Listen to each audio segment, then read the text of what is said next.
श्री शिवाय नमस्तुभ्यम दोस्तों, मेरे चैनल ओम रूही व्लॉग में मैं रूही मिश्रा अपने चैनल में आप सभी का स्वागत करती हूँ।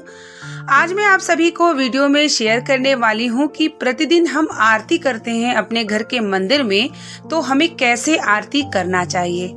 और साथ ही अगर आपका कोई कार्य अटक रहा है या आपके घर में किसी भी प्रकार का आपको ऐसा लगता है कि दोष बना हुआ है, तो आप शाम की आरती में 45 दिन नियम इस प्रकार से बना के रखिए जो मैं आपको बताने वाली हूँ। आपके सभी कार्य बनने लगेंगे। वीडियो के अंत तक बने रहेंगे तो संपूर्ण जानकारी प्राप्त करेंगे। वीडियो को लाइक और कमेंट में हर हर महादेव का नारा जरूर लगाया करिए। भगवान का नाम लेने से हमारा जीवन सार्थक होता है और आप वीडियो को लाइक करते हैं तो हमारा उत्साह बढ़ता है। तो आइए अब हम जानते हैं कि प्रतिदिन आरती हमें कैसे करना चाहिए।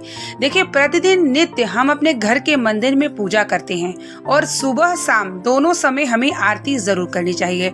बिना आरती की आपकी पूजा अधूरी मानी जाती है। जब तक आप आरती नहीं कर लेते तब तक आपकी आरती मतलब पूजा पूर्ण नहीं मानी जाती।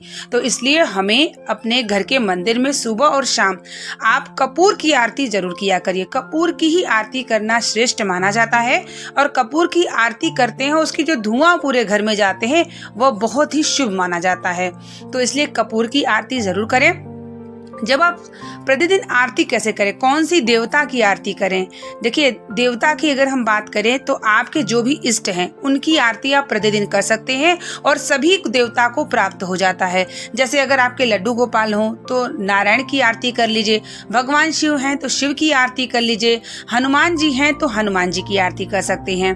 अन्यथा आप जो भी दिन पड़े आप उस दिन भगवान का जो भी दिन पड़ता है उस दिन की भी आरती आप कर सकते हैं। जैसे सोमवार के दिन भगवान शिव की, मंगलवार के दिन माता रानी की, बुधवार के दिन गणेश भगवान की, बृहस्पतिवार के दिन नारायण की और शुक्रवार के दिन माता लक्ष्मी की और शनिवार के दिन हनुमान जी की और रविवार के दिन सूर्य भगवान की। तो आप इस तरीके से भी प्रतिदिन आप जिस भी देवी देवता का पड़ता है आप उन देवता की आरती कर सकते हैं। उसके बाद कर्पूर गौरम करुणावतारम संसार सारम भुजगेंद्रहारम सदा वसंतम हृदयारविंदे भवम भवानी सहितम नमामि, यह आपको प्रतिदिन करना है। और तमेव माता च पिता त्वमेव बंधु च सखा त्वमेव विद्याम द्रविड़म त्वमेव सर्वम मम देव देव, ये भी आपको स्तुति रोज करना है। आरती आप अगर प्रतिदिन जो भी भगवान की दिन पड़ता है नहीं कर पाते हैं तो आपके जो इष्ट हैं, आपके जो इष्ट यानी आप जिसको ज्यादा मानते हैं उनकी आरती आप प्रतिदिन करते हैं तो सभी देवी देवताओं को प्राप्त हो जाता है। और अगर जिस बार को आप मतलब आरती कर रहे हैं उस भगवान को आरती भी कर लेते हैं तो सभी भगवान को आरती प्राप्त हो जाती है। तो आप इस प्रकार से कर सकते हैं। और शाम की आरती आपको जैसे सूर्यास्त के आधा घंटा पहले और आधा घंटे के बाद आपको शाम की आरती करनी चाहिए। शाम की आरती में आपको भगवान शिव की आरती करनी चाहिए। भगवान शिव की आरती शाम को इसलिए करनी चाहिए कि प्रदोष काल में भगवान शिव नंदी के साथ निकलते हैं विचरण के लिए और शाम के समय अगर आप उनकी आरती करते हैं तो महादेव की नजर जरूर पड़ती है। उनका नाम स्मरण, उनकी लीलाओं का वर्णन, जो भी आप भगवान शिव का प्रदोष काल में करते हैं तो बहुत श्रेष्ठ माना जाता है। तो शाम की आरती आप भगवान शिव की भी कर सकती हैं। अब हम जानते हैं कि 45 दिन वो कौन सा कार्य है शाम की आरती में हमें करना है जिससे ग्रह दोष, पितृ दोष, वास्तु दोष सभी समाप्त हो जाते हैं। तो आपको शाम की आरती में करना इस प्रकार से है कि जब आप आरती करते हैं तो आरती की थाली आप जमीन पे रखते हैं। जब आपकी आरती समाप्त हो जाती है तो आपको क्या करना है कि आरती आपको जमीन पर नहीं रखना है कपूर वाली। आपको आरती करने के बाद आचमनी दिखाना है और उस आरती की थाली या जिस भी पात्र में आरती करते हैं उस थाली को आप रसोई घर में ले जाएं। रसोई घर में जहां आप पीने का पानी रखते हैं, जो भी मटका, परिंदा या आरो जो भी आप लगा करके रखे हैं उस स्थान पर आपको उस आरती की थाली को रख देना है और प्रणाम करना है वहां पर। यह आपको नियम 45 दिन तक शाम की आरती में करना होगा। तो इससे क्या होता है कि पितृदोष, ग्रह दोष सभी दोष समाप्त होते हैं और किसी न किसी दोष की वजह से आपके कार्यों में रुकावट आती है तो हमारा जो रसोई घर का स्थान होता है, पानी पीने का स्थान होता है, वहां पर 33 कोटि देवता देवता, हमारे पितृ देवता, कुल देवता सभी विराजमान होते हैं। और वहाँ जब आप शाम की आरती वहाँ ले जा करके रख देते हैं भगवान की उतारने के बाद, तो आपके सभी देवी देवता मिलके सारे कार्य को जरूर बनाते हैं।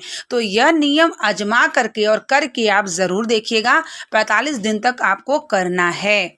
और उसके बाद वहाँ रखने के बाद फिर आप भगवान के पास आइए, उन्हें प्रणाम करिए और उसके बाद क्षमा प्रार्थना करिए। उसके बाद अपने जो है आसन जो आपने लगा कर रखा है उसके नीचे थोड़ा जल छिड़काव करिए। उसके बाद अब उस जल को अपने मस्तक और नेत्रों पे लगा करके आसन को हटा के भगवान से प्रार्थना जरूर करिए। सुबह और शाम दोनों समय आरती आपके घर में जरूर होनी चाहिए। यहाँ तक कहा गया है कि भगवान शिव के मंदिर में अगर आप प्रदोष काल की आरती को देख लेते हैं, लौ को देख लेते हैं, जब आरती उतरती है उस लौ को अगर आप देख लेते हैं तो कहा जाता है 1000 गौ का दान के समान आपको फल की प्राप्ति होती है। तो प्रदोष काल की जो आरती होती है, शाम की जो आरती होती है, उसका बड़ा महत्व है। तो शाम की आरती आपके घर में जरूर होनी चाहिए। घंटी बजा के, डमरू बजा करके उच्चारण में आप आरती को करिए।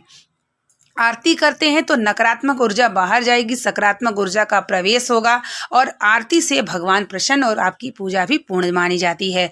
आपके जो भी इष्ट हैं उनकी भी आरती प्रतिदिन शाम को कर सकते हैं, और या जो भी दिन का पड़ता है उस दिन के भगवान का, जैसे सोम मंगल बुध जो मैंने आपको बताया है, वो आरती आप शाम को उस देवता की कर सकती हैं। तो इस प्रकार से आप प्रतिदिन नित्य आरती करें और 45 दिन का नियम या कार्य करके ज़रूर देखें। आपके भी सारे कार्य बनेंगे और भगवान की भक्ति अगर आप करते हैं तो यकीन मानिए आपका जीवन सार्थक होता है, आपका सारे कार्य भी जरूर बनते हैं।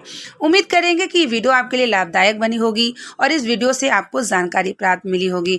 बने रहिए चैनल पे, जो भी मैं जानकारी आपको शेयर करती हूँ आप तक प्राप्त हो और आप भी भगवान की भक्ति करके अपने जीवन को सार्थक करिए।